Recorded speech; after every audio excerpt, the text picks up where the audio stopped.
So, welcome to the library. I'm Peter Andrews. I'm on the advisory board at the library and a member of the Friends of Monte Rio. I want to thank everybody for attending and coming here this morning. It's kind of hard to get up at 10 o'clock on a Saturday morning for some. I want to remind people that we're videoing this. If you don't want to be in a video, go to the back of the room where the camera's only looking forward. So, this meeting was thought up 6 months ago. As you're all aware, probably, the library has been stressed over the last few years because of the economic downturn, and it's caused lots of creaks in the system in the process. And there was one of the things the Library Commission did this past year, 6 months ago, was to convene an all-library meeting of all the library advisory boards to discuss problems and look for solutions and just do feedback. The function of the library advisory board is to be in touch with the community, and there are really three parts to the system.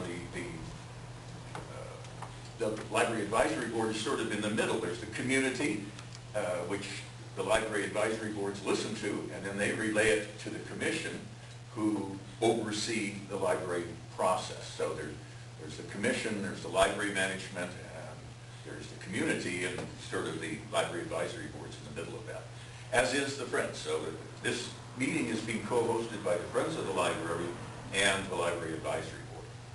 So we've got here today our commissioner for 5th District. Is it a 5th District commissioner? West County, Helena Whistler. We've got Maury Barsky, the librarian, each of them will get up and talk, and Bruce Robinson, the president of the Friends of the Library. So let me turn it over to Helena. Okay. So can you hear me without the microphone, or should I speak into the microphone? Can't hear you. Okay. I don't think I can try it. I don't think you're on. Can you hear me now? No. Oh, okay. How that?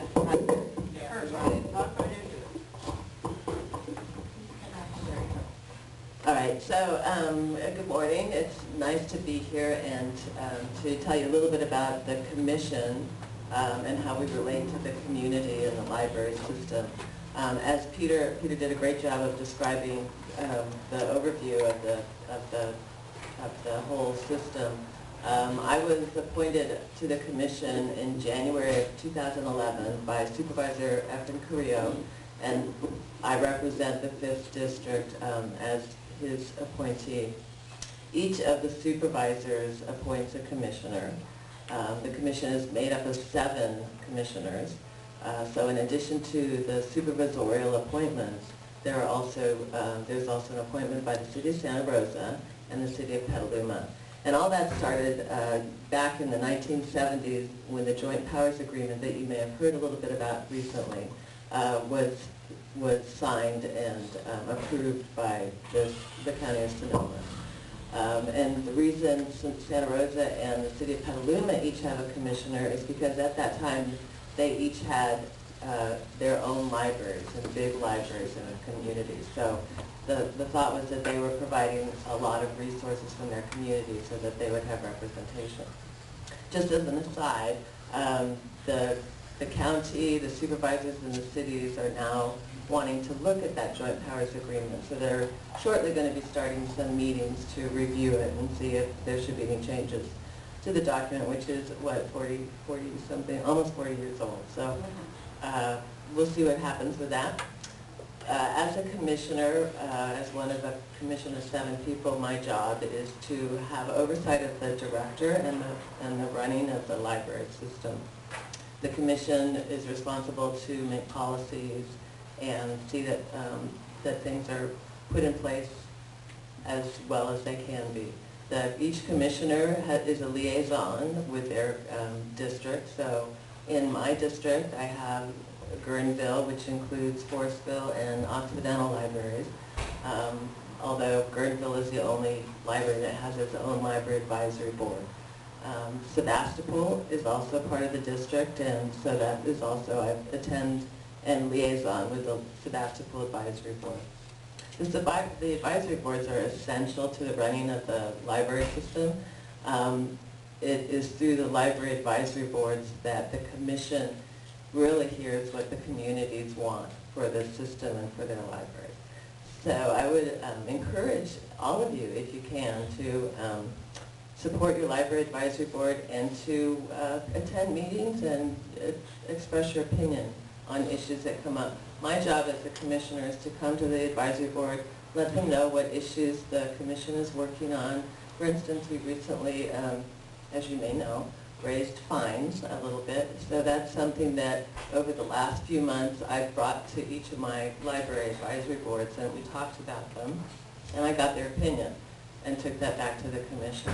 Now the commission doesn't always have to agree with what the library advisory boards express.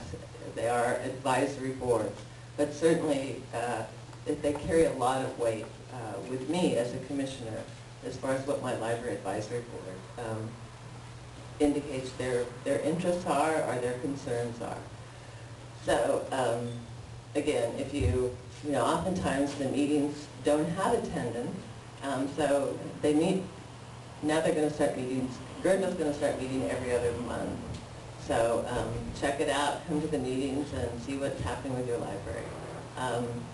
The other things I wanted to just quickly talk to you about is if you have concerns about the library and you want to contact me directly, you can find my email address on the library computer system.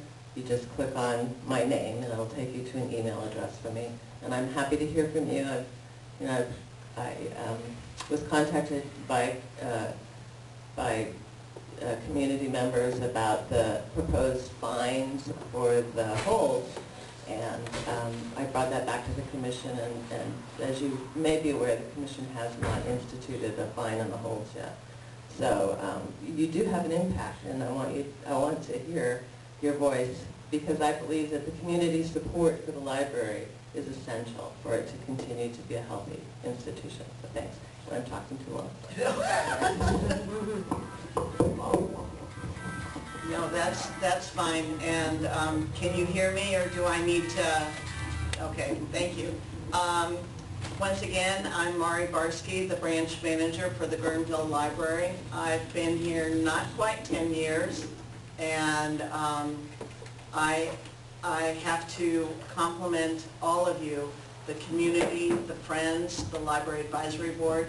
You have been the most supportive group of people that I could ever hope for as a branch manager. So thank you very much for your guidance, support, and propping me up when I need it. So thank you. The library in Guerneville is very unique, and I hope you all appreciate that. I went through some of our statistics, and in a 3-month period, we checked out, just under 30,000 items, but 49% of those were DVDs. So we all know you like to watch your movies, and so we support that, and we try and select movies, what with funds that the library gives us, and also funds that the River Friends of the Library give us. Every year I give them a wish list, and every year they've either approved it or increased what I've asked for. So they're not stingy with me, and it shows in the quality of materials we have in this library.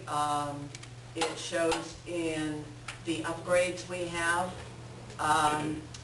Recently, the Friends purchased 2 new cabinets for us to display our movies, so now they're not as compacted as they used to be. They're spread out, and everybody can walk around and get all the DVDs they need. So keep it up. It's a good thing. And also another statistic was that after DVDs, the most heavily circulated item were nonfiction books, which are books that are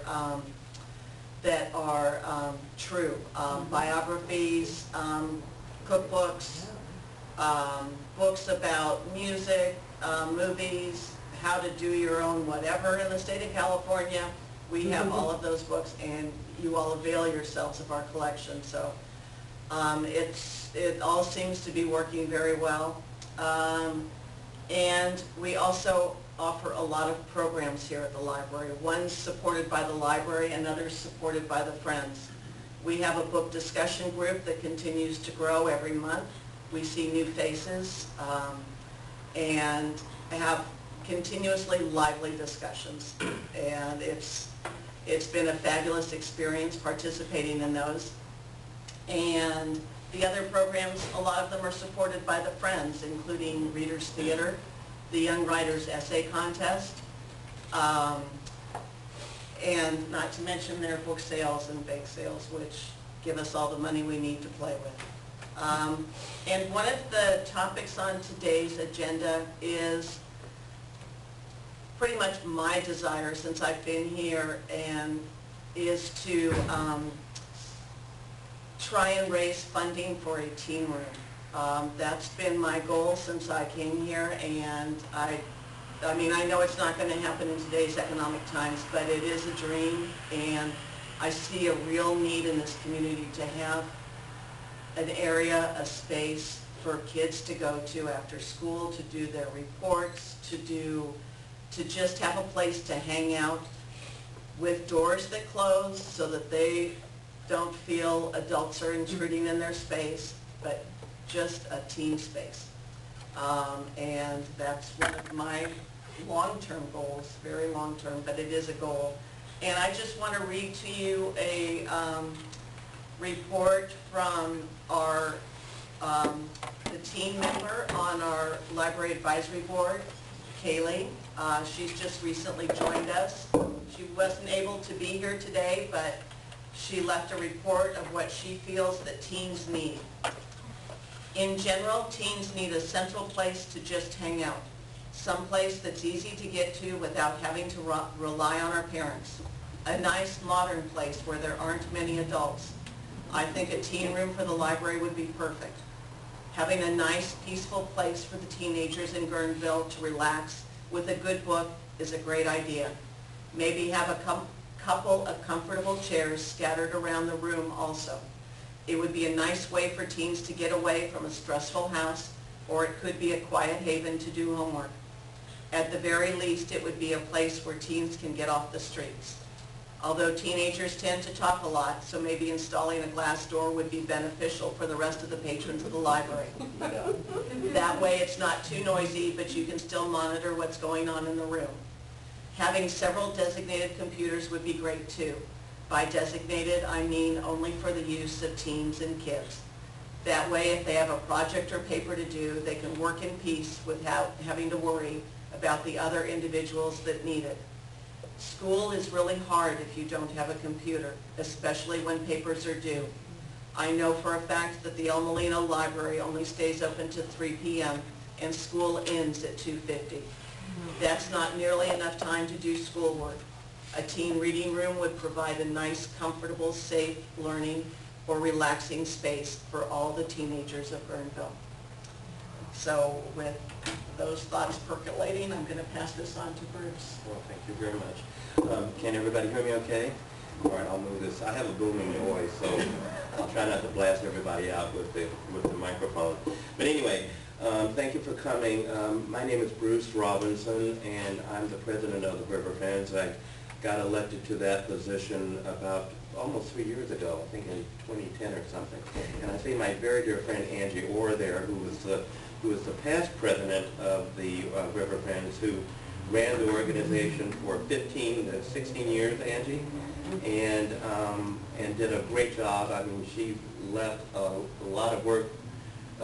She did a lot of work and left big shoes for me to fill, and I haven't filled them. Yes, you have. Oh, I don't know about that. Angie did a wonderful, wonderful job, and she did a lot of work to help the library out. And my goal for